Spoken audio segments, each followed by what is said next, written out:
Chesterton once said, he said, emptiness doesn't come from being weary of pain. Emptiness comes from being weary of pleasure. That is exactly where America is today. We have been entertaining ourselves to death for decades, which has left our children and grandchildren hopeless. They realize how meaningless life is. There's no real point to it. It doesn't take very long in life to realize just do what you want to do and having fun. It gets tired quick. That's why we see what we see in Hollywood.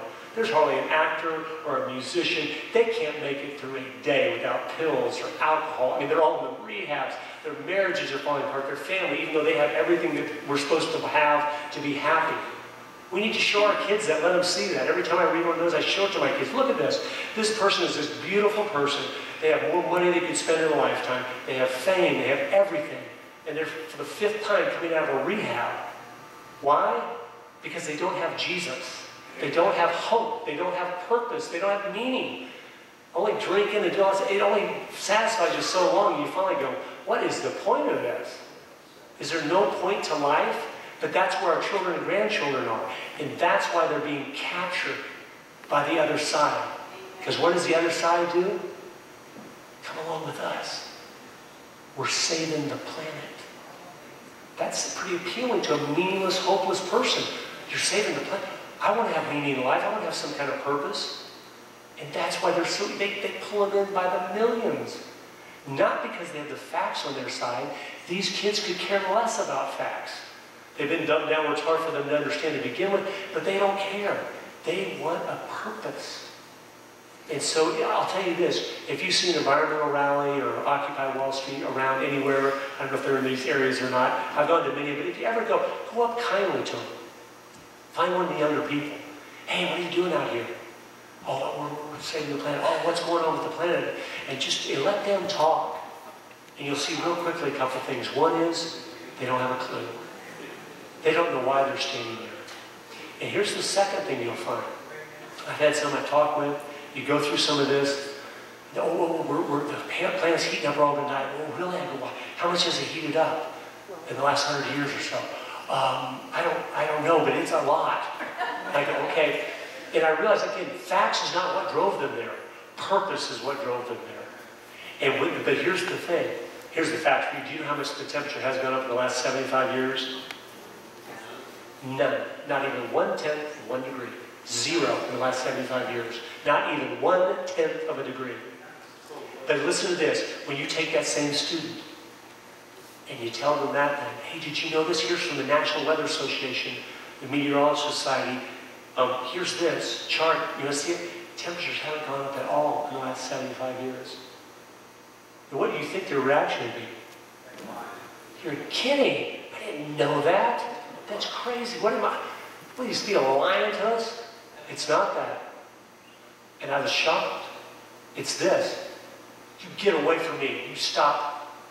And I started to, at first I'm sitting there going, what is going on? And then I realized it. If they believe the facts I am telling them, it takes away their purpose in life. They will not listen to facts. Facts will not win them over. Period. They want a purpose. They want meaning. And so unless we can put something in the place of that, you will never win any of it. It doesn't matter if you have every chart in the world to show this is a lie, no one, this is not true. They don't care. And they don't want to know that's the way it is. Because they want to feel like when they hold that sign up, they're doing something of value.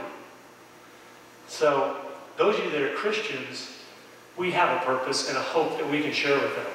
And we must. That is the only way to get them on our side. Period. Because it has to be much greater than these meaningless causes the left comes up with, but make sound very good. It has to be a meaningful thing. What can you do? You need to be willing to sacrifice your time, your treasures, and your talents for the cause. What is the cause? It's standing up for the biblical principles this country was founded upon. Some of you here might not be a Christian, and we're glad you came. I appreciate you being here. I appreciate you pushing forward these conservative principles because you've seen in your life that they're good and right and true and they're valuable. And I appreciate you doing that. But I want you to know the reason these principles are true. is because they're biblical principles, they're God's principles, and no one can defy them without consequences. That is why we are conservatives.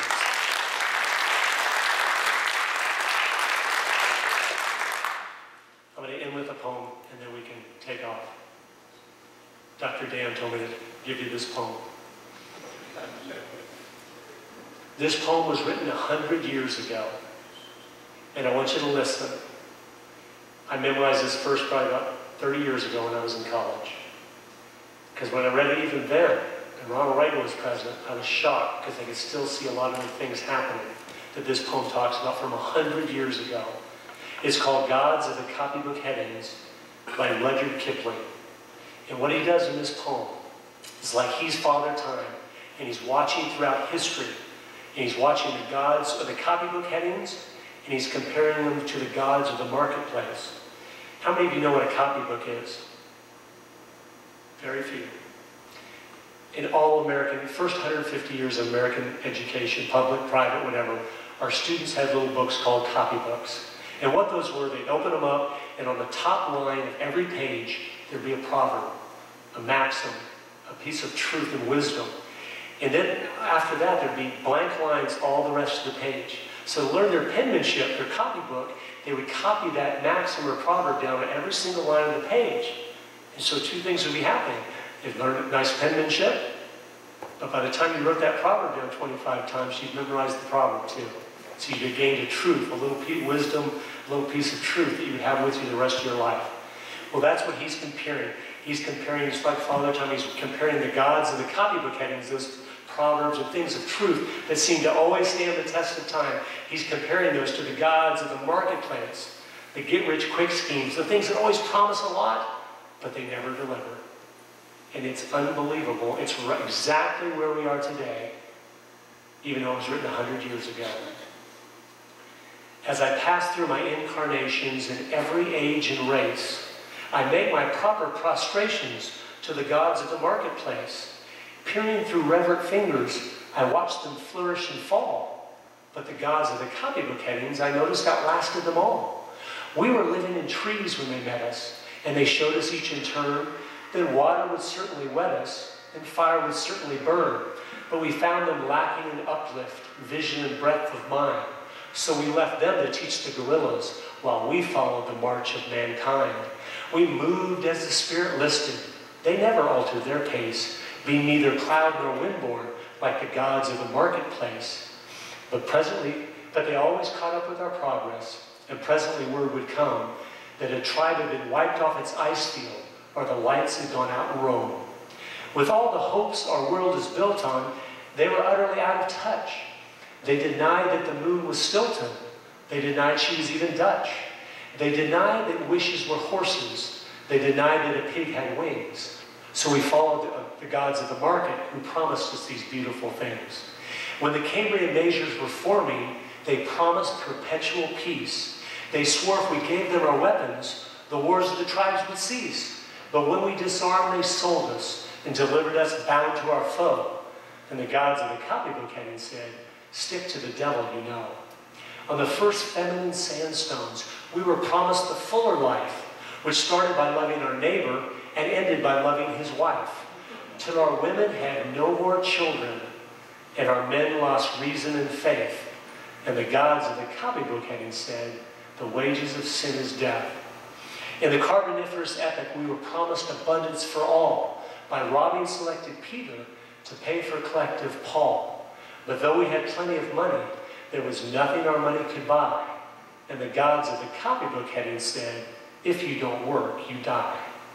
Then the gods of the market tumbled, and their smooth-tongued wizards withdrew, and the hearts of the meanest were humbled and began to believe it was true, that all is not gold that glitters, and 2 and 2 makes 4.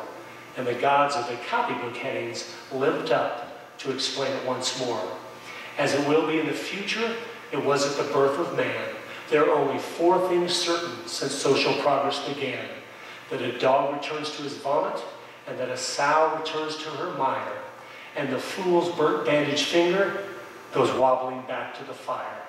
And after all this is accomplished, and the brave new world begins, when all men are paid for existing, and no man must pay for his sins.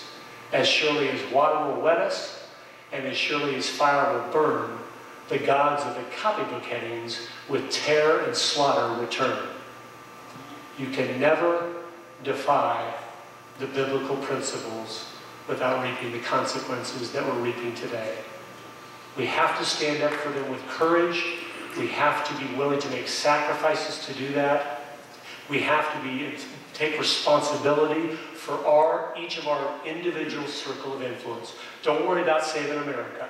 Worry about you having influence in the people that God has put in your life. If you only have 3 friends, that's fine.